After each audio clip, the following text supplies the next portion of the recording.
Alright, welcome everyone to day 3 of our rune lessons. So today we have another couple good runes from still out of the first set, or 8, raiđo and kenaz. So the raiđo, either in the traditional using F symbol, which is the TH sound, or just writing it out TH, or some people in modern English will just change it and leave this as just a regular D, raiđo, but it's still pronounced raiđo. It's the phonetic R sound, and this represents riding, travel, journeys, a wagon or wagon wheel, these being like the spokes of the wagon wheel. As you have your wagon wheel turning, you have the spokes of the wheels, or sometimes it's seen as the might of Thor's hammer wheeling across the sky. So, right action, also rituals,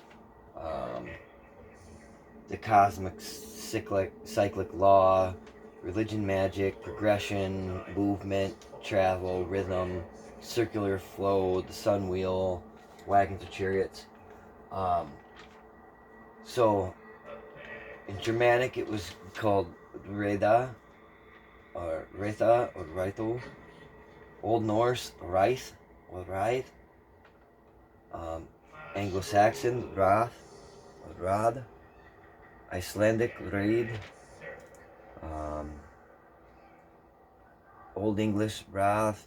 Modern English, riding, or roll. So it represents like the solar wagon or the chariot of Thor. So this being the spokes and wheels of Thor's chariot or hammer flying across the sky.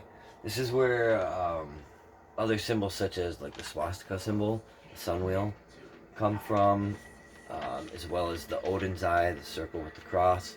Some of these things come from that cyclic nature that the sun comes across the sky every day, the moon travels, across the sky every month, the earth travels through the heavens, all these things. The tree is oak. Animals would be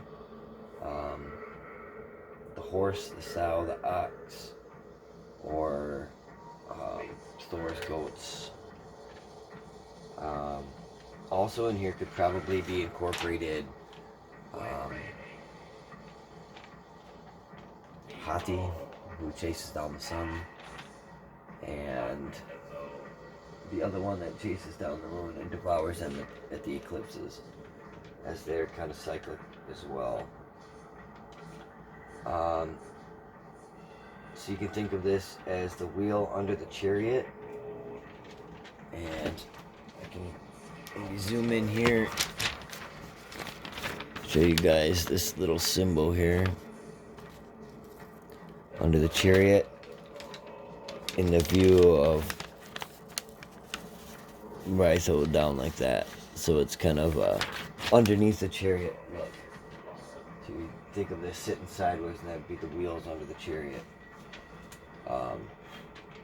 Again, these things represented something to begin with. This would be, the symbol of travel and riding or movement, for whatever reasons, whether it was to trade or to travel and visit or to go raiding or whatever. Raiḍo is pretty important. And then we have kenaz. Kenaz, this is the K or the hard C sound. This is the controlled fire, cremation, creativity, the torch of inspiration. The Gothic and Old Norse names are secondary, eternal, internal fire, inflammation, etc. So in Germanic it was called Kozma or Kenaz, Old Norse Kaun, Anglo-Saxon Kin, Icelandic Kaun, Norwegian Kaun, Old English Kin, Modern English Keen. It's the controlled fire, cremation, and the internal fire. So this is that internal spark within you, that inspiration, that fire, that focus, that drive. It's those 9 noble virtues: perseverance and discipline. It's pulling those in and using them in your life. Um, the torch, guiding light, rune of knowledge, internal fire, ability, controlled energy, transformation, regeneration, the will to generate, creativity, sexual lust, associated with the pine, the color red, and the deities Heimdall and Freya. Freya. And that makes a lot of sense due to Freya and her shaman aspects and being able to gain knowledge from other places through those practices. To me, kenaz really is about that torch and that knowledge, searching out that knowledge and inspiration. I get going on something and I don't stop until I'm done. That is kenaz burning inside me, saying, "Let's fucking get it on!" It's right there, kenaz. Come on, let's do it. And then I just go and go and go and go and go and go until it's done. It's a stubborn will, that drive, that you need to keep going this. And then Raito's kind of that journey, getting there. Brings you the knowledge that you use, that inspiration. So happy day 3.